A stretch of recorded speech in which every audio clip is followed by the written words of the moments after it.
ॐ मङ्गलं भगवान् शम्भो मङ्गलं वृषभध्वज मङ्गलं त्र्यम्बको देवो मंगलाय तनोहर।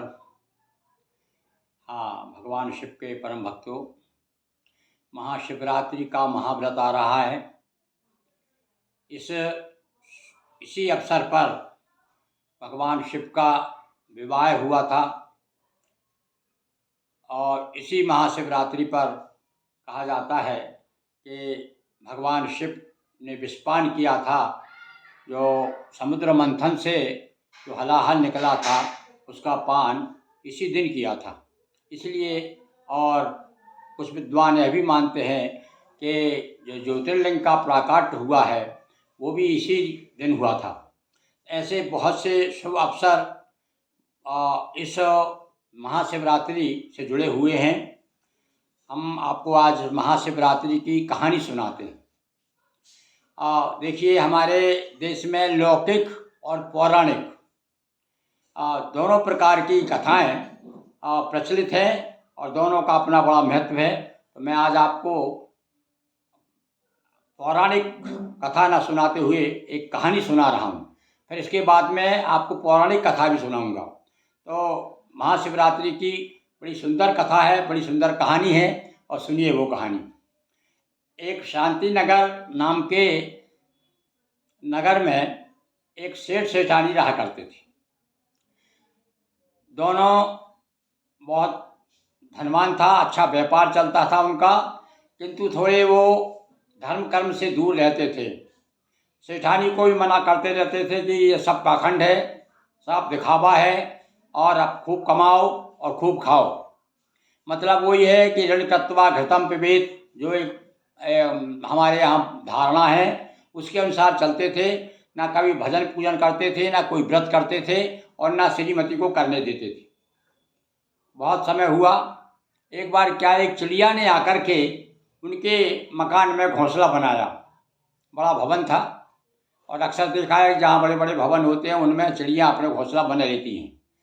तो चिड़िया घोंसला बना लिया, किंतु सेठ इतना कंजूस था कि चिड़िया को कभी दाना नहीं डालता था। उसके कृपणता के कारण और धर्म के प्रति उसका कोई धर्म भाव भी नहीं था, इसलिए भी वो चिड़ियों को या चींटी को कोई भी दाना नहीं डालता था। बेचारी चिड़िया वहाँ रहती थी, इधर आसपास जा करके अपने चुगलाती और यहाँ ला करके वो अपना निवास रात को विश्राम करती थी। बहुत समय हुआ, एक बार दोनों रात को सेठ सेठानी दोनों चर्चा कर रहे थे। सेठानी बहुत रो रही थी, चर्चा कर रही थी, ना जाने हमारे भाग्य में क्या है, हमारे यहाँ पर संतान नहीं है और मैं इस बात से बड़ी दुखी हूँ। सेठ से कहती थी कुछ करिए ना, आप कुछ उपाय करिए जिससे अपने यहाँ संतान हो जाए हैं, और कुछ मनौती करिए। तो ये एकदम ये मना कर देता, क्योंकि ये तो नास्तिक था, मानता ही नहीं था। तो किसी तरह समझा बुझा कह देता, देखिए ये ऐसा कुछ नहीं है, बाल बच्चे से भी, जिसके यहाँ बाल बच्चे नहीं हैं, जिसके यहाँ बाल बच्चे हैं वो भी बड़े दुखी हैं। नाना प्रकार के उदाहरण देकर के समझा दिया करता था, किंतु वो सेठानी समय समय पर अपनी संतान के लिए रोती रहती थी। चिड़िया से देखा नहीं गया। तो एक बार चिड़िया ने सोचा चलो मैं महादेव के पास जाती हूँ, भगवान महादेव से प्रार्थना करूँगी, पार्वती से प्रार्थना करूँगी। तो उड़ते उड़ते उड़ते उड़ते उड़ते और कैलाश पहुँच गई।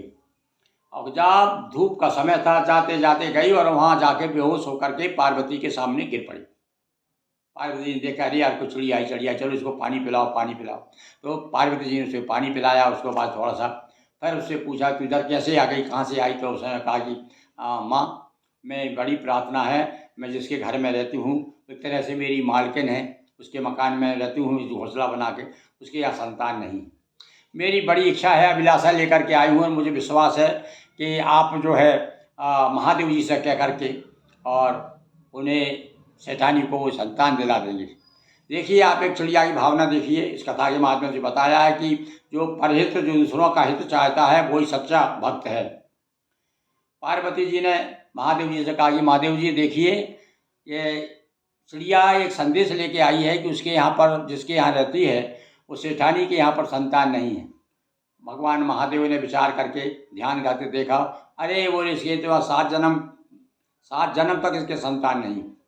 और ये तो बिल्कुल नास्तिक व्यक्ति है, ना तो न कोई व्रत करता, ना त्यौहार करता, ना धर्म को मानता, ना पूजन करता, ना पाठ करता, ना कभी साधु संतों को कभी भोजन करता घर पे, ना ब्राह्मणों को भोजन कराता। पार्वती तो देखिए महिलाएं विशेष रूप से बड़ी दयालु होती हैं। पार्वती जी को चिड़िया पे दया आ गई कि नहीं महाराज, आपको कुछ ना कुछ तो इसके लिए करना पड़ेगा। ये बड़ी आशा लेकर के आई है। उसने बहुत प्रार्थना की पार्वती जी से। तो त्रियाहट के सामने कहा है, त्रियाहट भी मानना पड़ता है। त्रियाहट के सामने अच्छे अच्छे पति झुक जाते हैं। महादेव जी ने कहा अच्छा भाई ठीक है, इसको हम एक संतान देते हैं, पर ये आगे जाकर के दान पुण्य करे, धर्म करे, तो आगे जाकर के संतान से फलीभूत होगी नहीं। आगे जाकर के इसे बड़े दुख उठाना पड़ेंगे और संतान होते हुए भी संतान नहीं रहेगी इसकी। इस प्रकार से कह करके चिड़िया को विदा कर दिया। चिड़िया बड़ी खुश होकर के उड़ते उड़ते आ गई और उसने देखा इधर भगवान की कृपा हुई और 9वें 10वें महीने में और सुंदर एक बच्चा हुआ सेठ के यहाँ पर। सेठ ने बड़ी खुशी मनाई, खूब बाजे बजवाए वो और बड़ा सब मनाया। फिर भी दान पुण्य ज़्यादा नहीं किया उसने, ना किया, बिल्कुल नहीं किया। सेठानी ने थोड़ा बहुत चुपके से थोड़ा बहुत दिया अपने बेटे के लिए, किंतु उसने कुछ नहीं किया। पर वो डर के मारे सेठ के डर के मारे कुछ भी मन तो होता था मेरा बेटा है तो कुछ करूं, पर नहीं कर पाती थी वो।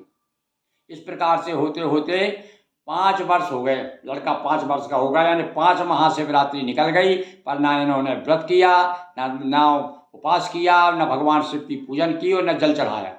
और लगे रहते वो 99 के फेर में कि 100 के 1000 हो जाए, 1000 के लाख हो जाए, लाख के करोड़ हो जाए। इस प्रकार से ये सेठ की जीवनी चलती रही। बड़ा बच्चा हो गया 5 साल का। अब इसके बाद चिड़िया ने देखा अरे ये तो बिल्कुल भूल भाल गया, ये तो धर्म नहीं करता है, फिर भी नुकसान उठाना पड़ेगा इसको। तो इसलिए चिड़िया फिर जाती है भगवान के पास में और जाकर फिर प्रार्थना करती है भगवान कुछ ऐसा करिए, आपसे मेरी विनय, आपने मेरी विनय सुन ली, निवेदन सुन लिया।